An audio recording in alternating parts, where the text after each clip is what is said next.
Hello and welcome to DFS Coach Talk. Today is Tuesday, October the 12th. I am Joe Sarvati, affectionately known as Coach, and I am joined by my battery mate, the one and only Josh Crash Davis. Josh, did you survive those crazy games yesterday? Yeah, that was some crazy close games, very intense, very exciting. And then on top of it, you had the Monday Night Football comeback. So everything last night was very exciting. Yeah, it's been what a fun time with all the stuff going on. I'm trying to watch as much NBA as I can, flipping between. This weekend I had golf on a bunch, and then of course you want to catch the sports that are in their glory right now in baseball and football. So it's an awesome time, and we'd love to have you join us. By the way, just jump on dfscoachtalk.com. That's our website, and you can sign up for any of our packages, including a 3-day $10 or a 5-day $19, which you can catch all those sports in between. So we'd love to have you. Also, real quick on the front side here, if you're watching this on YouTube, please hit a quick thumbs up, hit that subscribe button, and put a little comment, couple of words, whatever. Really helps us move up the algorithm on YouTube. So we appreciate that. Today is an interesting one, Josh, because out of the 6 pitchers, we have 3 games going. We only have 3 confirmed starters. So what I'm going to do is let me lay the lay of the land here, and give you what we have at this point, and then I'll put some presumptuous starters in there for the sake of at least breaking down a little bit of this, and then we just ask you to jump aboard with us so we can update you throughout the day as these pitchers are confirmed. The first game is it's the Astros at the White Sox. It's the early game at 2:07 Eastern. Houston leads the series 2-1, and this is the game that we're comfortable with knowing. It's McCullers versus Rodon. So we've got Rodon versus McCullers in that game, and that should be a good one. The second game is 5:15 Eastern. It is Atlanta leading the series 2-1 against your Brewers. And this is an interesting one because we don't know either pitcher for sure. We're waiting for confirmation on that. Again, we'll go over who I'm sort of guessing, but it hasn't been decided. And then the late game is the San Francisco leads the Dodgers 2-1 in a really hotly contested series. And it is a 9:07 p.m. game. And we know that it's going to be DeSclafani for the Giants. The Dodgers have not announced yet. More than likely Gonsolin or Buehler, but we'll see. That's obviously a massive difference. So that's what we have thus far. And then I want to ask your opinion on this, Josh. Here's who RotoWire has as the presumptive possible starters. Again, not official. Definitely official in Houston White Sox with McCullers and Rodon. Milwaukee right now, and you'll be the one, you're the Brewer specialist here.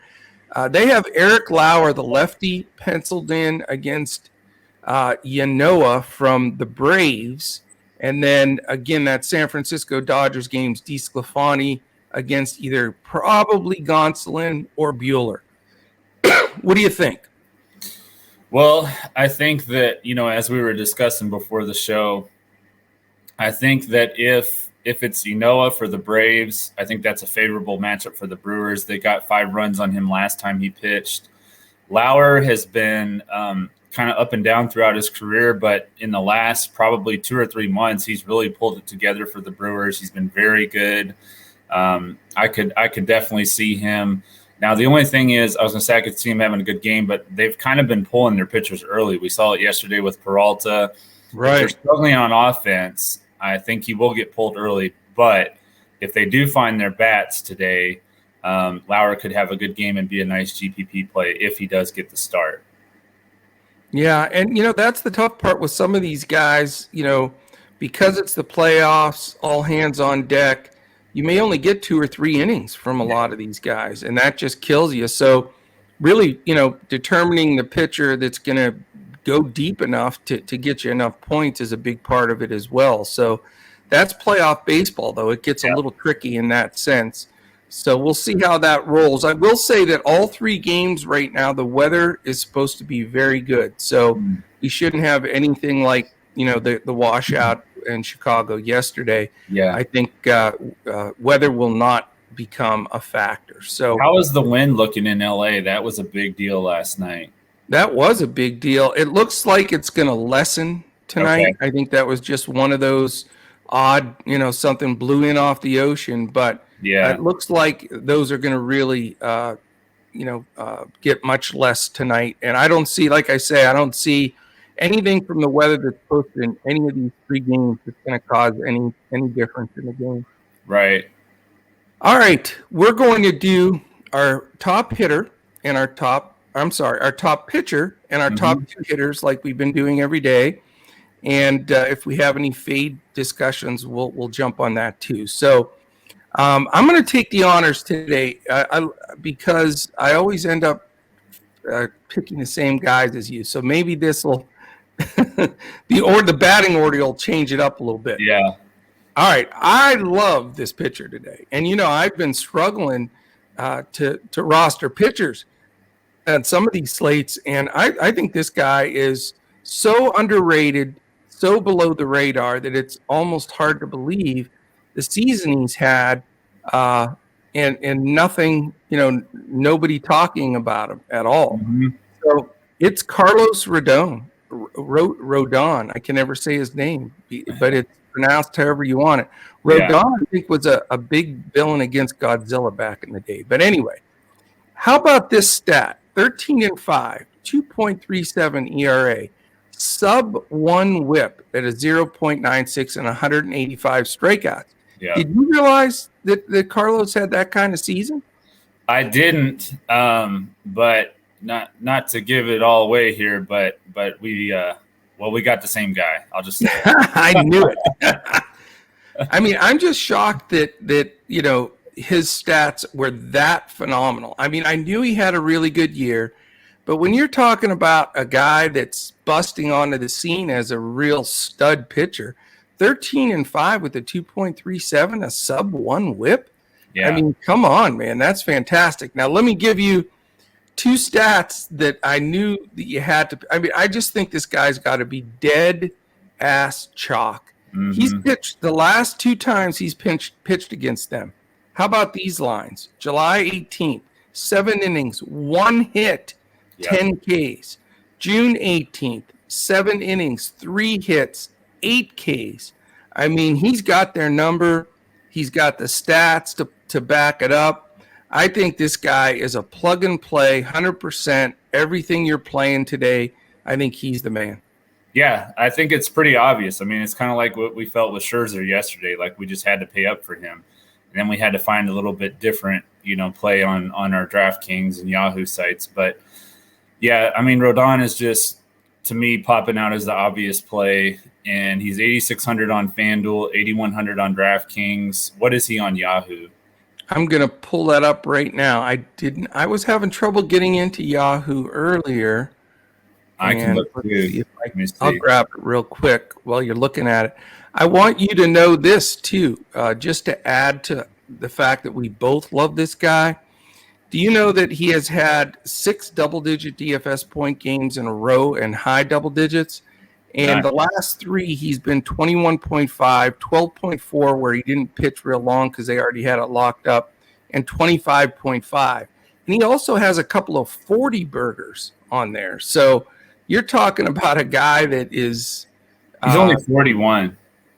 Yeah, he's only 41, which is ridiculous because, the guys that have been going, the studs like him that have been going have been 50 plus. Yeah. I remember once this year DeGrom was 62. So It goes to show you can get some really good deals on Yahoo, Yeah, and he had, Rodon in that last game he pitched against them, he had a Jacob DeGrom-like game. I mean, he had 61 FanDuel points, I think. So yeah. I gotta share this because it's so bizarre to me. But yeah, he's lower than so many of these guys. It's not even funny. And at 41, I mean, it's just such a plug and play option. I know it sounds crazy, but if you're ever going to go 100% lock, I think Rodon is the guy to do it with. Yeah. Yeah, all right. The Astrobats don't make us look bad, but I do like Rodon today. Obviously, Chicago has to win, so it's a good spot for him, I think. Well, I mean, let's face it, Houston bats are extremely dangerous, and they string a lot of hits together. So I mean, it's no slam dunk, but man, it feels like the right play. I agree. All right, I'm going to let you go hitter first since I stole your glory with your pitcher. Yeah, it didn't work. We let you go first, and we still got the same guy. I know it. It doesn't matter. Yep. So for my first hitter, I'm going to be going with Corey Seager, 3,600 on FanDuel, 5,200 on DraftKings. He's been pretty quiet in this series so far against the Giants, but he's always been a pretty clutch postseason player for the Dodgers.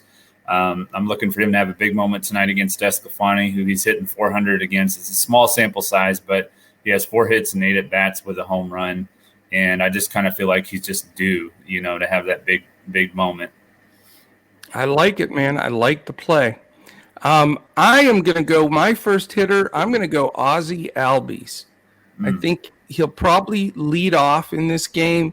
And, I'm assuming, again, that assumption, is it going to be a lefty? Is it Lauer? And so that's what I'm going to go off of for now. Yeah. But, that could change again, or, even more of a reason to jump on a board with us at Coach Talk and check out everything in our Discord. But Ozzie Albies, people don't really talk much about the fact that, he is a switch hitter, but man, does he murder the ball murder lefties from the right side of the plate. Listen to this number for him, and people wouldn't really, believe this. It sounds like a different power hitter, but he really is. Since 2019 against lefties, he's had an OPS of 975 in 360 plate appearances with 20 homers, 69 RBIs, 9 steals, and batting a cool 344 with an OBP of 372 and a slugging 603. So if it is Lauer and he's facing any lefties, I think that he's just such a fantastic play. And even if it is, it's not a righty, then it's not like he's just struggles terribly at the other side of the plate. Just think that in that spot, in that stadium, I think he becomes a very good play. And his price is reasonable enough. It's, across all 3 sites, you can fit him in, no problem. And he's going to get a bunch of at-bats. He's going to get that 9th inning at-bat for sure. I would assume if it's a close game, he may not get the 9th because it's at home. Yeah. But I love the spot that he's in. I like the matchup against Lauer for sure. And I'm not saying even that I'm not going to go that direction if they do switch the pitcher. Yeah, no, I definitely could see why you like Ozzie Albies if he's, if Lauer starts for sure. So, all right, man. Who's your second guy? My second hitter is going to be another Dodger. I'm going to Will Smith. He's 3,000 on FanDuel, 4,700 on DraftKings. He's faced Desclafani 12 times. He has 6 hits, including 2 home runs. He's 270 against right-handed pitchers this season, with 19 of his 25 home runs coming against right-handed pitchers, and 65 of his 76 RBIs also coming against right-handed pitchers. So I definitely like Will Smith. I like the Dodgers in general tonight. I know they're disappointed after what happened last night, and they know they have to win, obviously.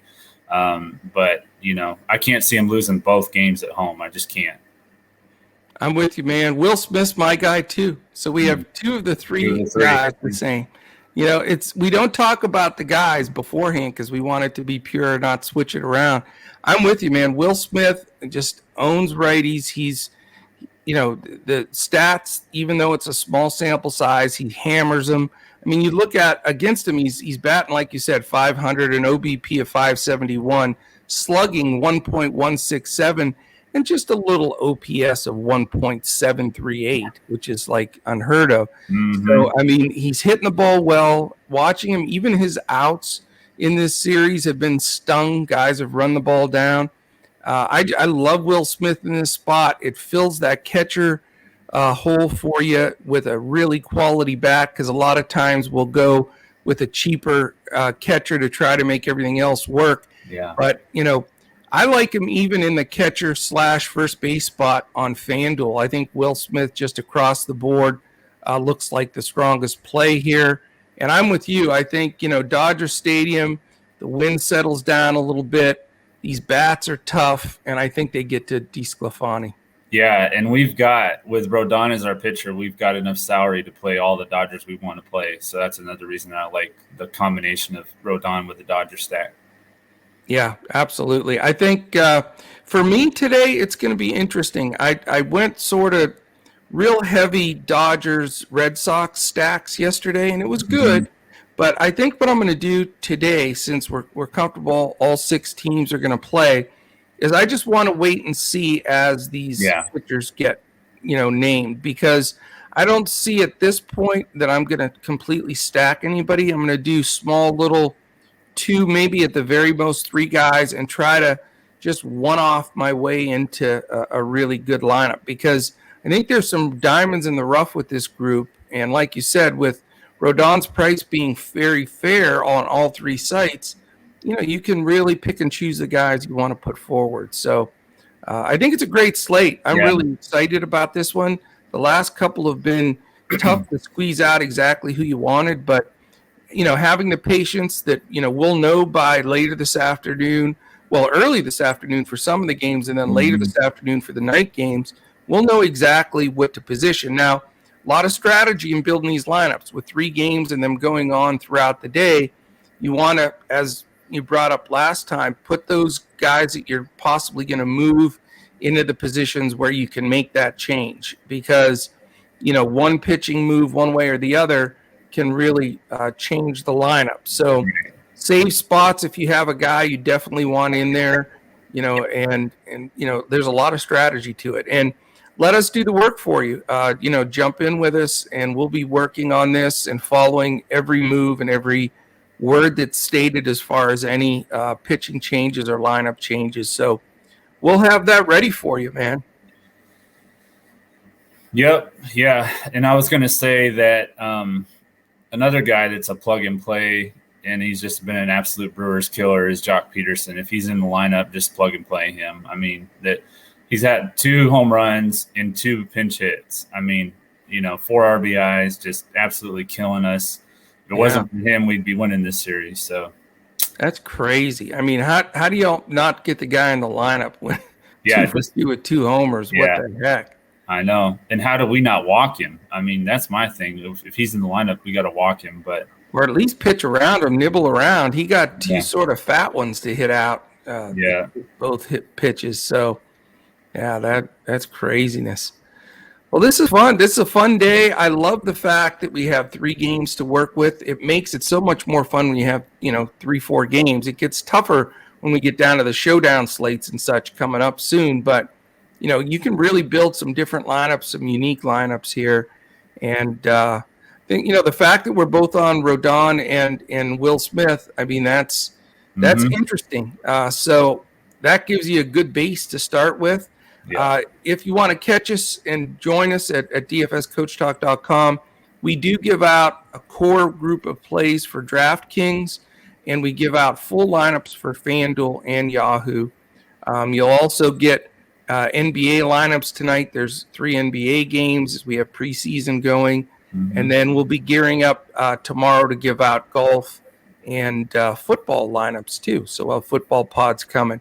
So definitely, if you're watching on YouTube, hit the thumbs up, hit the subscribe, give us a little mention, and hit the little alarm button, that little bell in the top corner. That lets you know when all 4 of our sports podcasts post, and this way you're right up to speed on that. So we really appreciate everybody listening. Any final words there, Mr. Brewers? Yeah, I hope the Brewers actually find their bats today. That would be nice. I mean, man, you can't beat anybody scoring 0 runs. That's pretty obvious. So got to at least get 2 or 3 runs today and hope our pitching can hold them down. Well, good luck, man. I mean, all 3 series could end today, too. That's the other thing. So they're all possible closeout series games, so it should make it even more intense. But Fantastic. We really appreciate everybody checking us out. We'll certainly be back again tomorrow when we look to crush it in DFS.